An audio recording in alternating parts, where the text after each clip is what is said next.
Shabbat Shalom, everybody. This is Rabbi Stephen, yes, Rob Shmuel here, with this week's 10-minute Torah. I get comments on my YouTube page every now and then asking where my yarmulke is. Now, somebody brought in, as they are typically do, people come in and they have extra yarmulkes from wherever, B'nai Mitzvot, they just collect them. And somebody brought in this, it's called a Bukharin yarmulke. It's of Russian origin or such. And some people wear them. I don't, I don't know if I like them or not, but I thought, it'd be easier to see it when I do my videos. So, but here's my regular yarmulke if you're interested. So anyway, a little bow tie, a little different. So different look. Fun to play with fashion a little bit. So this past weekend and last week, we were talking with the board about reopening up the synagogue, and we're coming up to a schedule. We may have it open fairly soon. The CDC guidelines, as some of you who've been following along, say that if you've been vaccinated and it's been 2 weeks since your final inoculation, whether it's the two vaccinations that you get from Pfizer and Moderna, or if it's just the one from Pfizer, then they feel that you're inoculated enough to be in a social setting, 3 feet apart, et cetera, et cetera. Now, these are guidelines. Whether San Bernardino, our county, decides to adopt them, stay tuned. But the good thing is that with the inoculation starting to come more and more, there are plans to inoculate everybody besides the healthcare workers and the folks like myself, 65 and over, uh, people over 50, people over 15. You've got AstraZeneca now that's doing some research with kids in high school age, et cetera, et cetera. The bottom line is there is a light at the end of the tunnel. We all want to come back into the synagogue. We all want to have live services. We just have to follow, the course of action. And in terms of Judaism, it's Kuah Nefesh, life precedes everything. We've had discussions about this.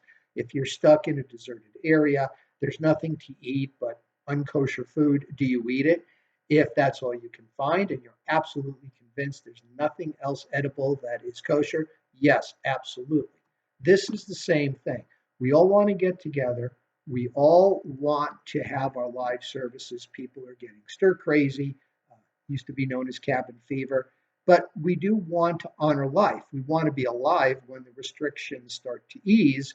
And in order to do that, you want to listen to doctors. Now, are doctors 100% correct? No.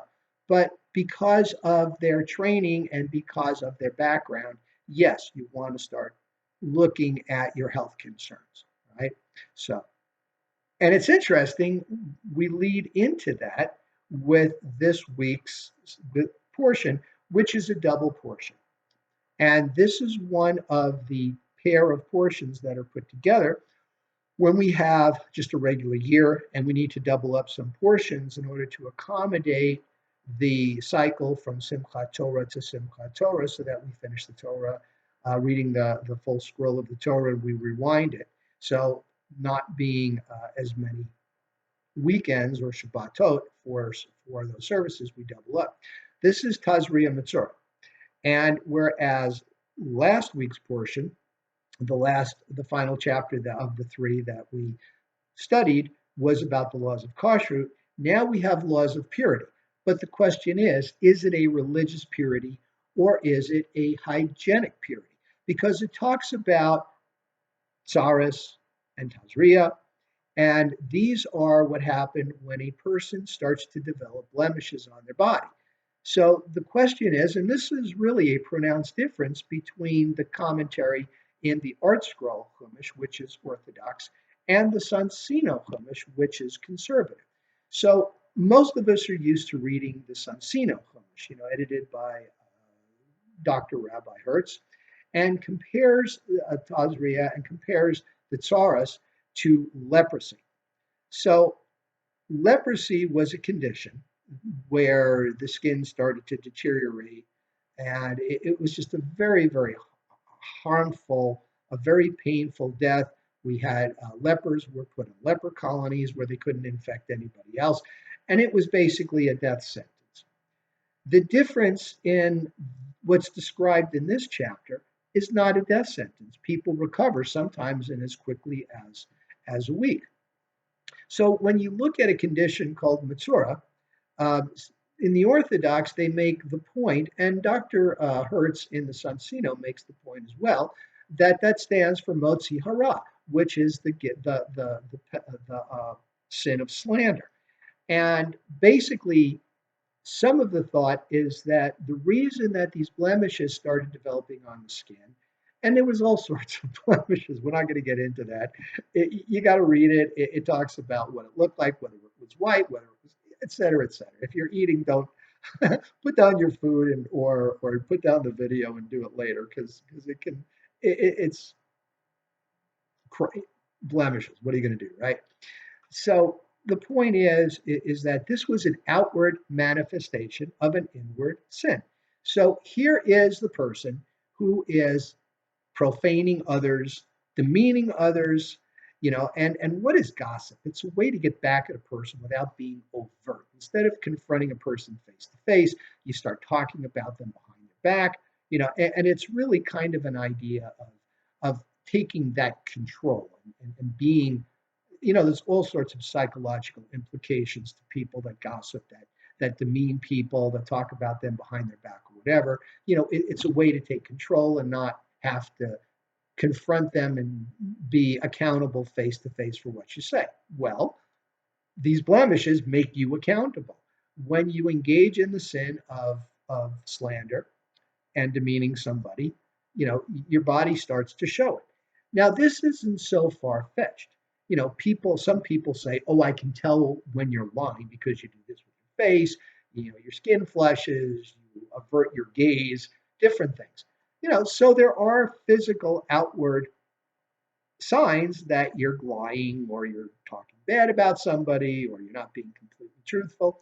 Body language, micro expressions is what some people call it. And this is kind of just a more overt way that God punishes somebody for the gift, for the sin of slander. What makes slander so heinous that it develops an outward appearance? Well, first of all, when somebody has those blemishes, when they develop that all over their skin, they have to go outside the camp for at least 7 days. And it is the priest who's involved in religious situations who evaluates it. And when the person is walking on the street, they have to yell, "Tameh, tameh," which means contaminated, contaminated. So here's a person who is gossiping to people, and yet by virtue of the outward manifestation, they now have to be separated from the community until they've repented. And there's these offerings that they have to give, usually birds, until when they become clean and they can rejoin the camp, the camp.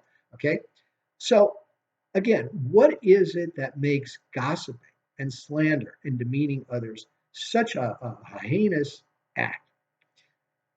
Interestingly enough, the commandment, just the commandment, do not murder, is found only twice in the Torah.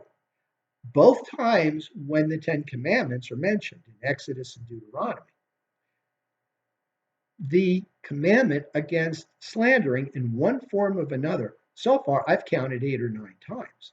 And it starts when the affair with Judah and Tamar, when she made him do the act of levirate, that is, she lost 2 husbands, and well, a husband, and then the other son wouldn't impregnate her, so she would have an heir. So she kind of tricked Judah into doing it, and she was quiet until Judah finally admitted it, and she was ready to go to her death rather than demean Judah, even though she had every right in the world to say, "You're the father of my baby," right? So then we have the Ten Commandments: don't bear false witness. Right after that, don't talebear, don't join with others to talebear, don't give a false account in court, and then in Kedoshim, which is coming up again, don't talebear. So this is a constant commandment.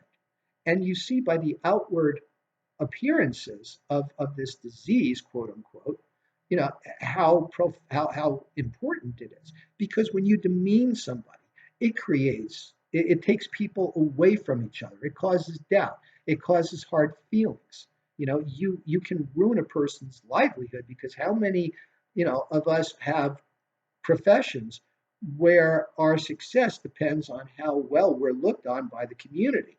So you can ruin a person's livelihood, which some people have said is like a living death. It's so important that at the end of our Amidah, which we say 3 times a day, be it Shabbat, be it festivals, be it during the week, oh Lord, guard my lips from slander and my lips from speaking falsehoods. It's that important. So I let you think about this. We're going to talk about this in Hebrew school because it's especially with social media, the way some people bully people on social media, not by physical, but by verbal assaults. So think about that for a while. I would also encourage you to take a look at our website, templeshalom.ontario.org. Bonnie has done such a wonderful job of bringing the website up to date, and we're using a different vendor now, Wix, which is an Israeli vendor, and it's a beautiful website. So, thank you very much for listening. We will look forward to seeing you live when we do this, and Shabbat Shalom.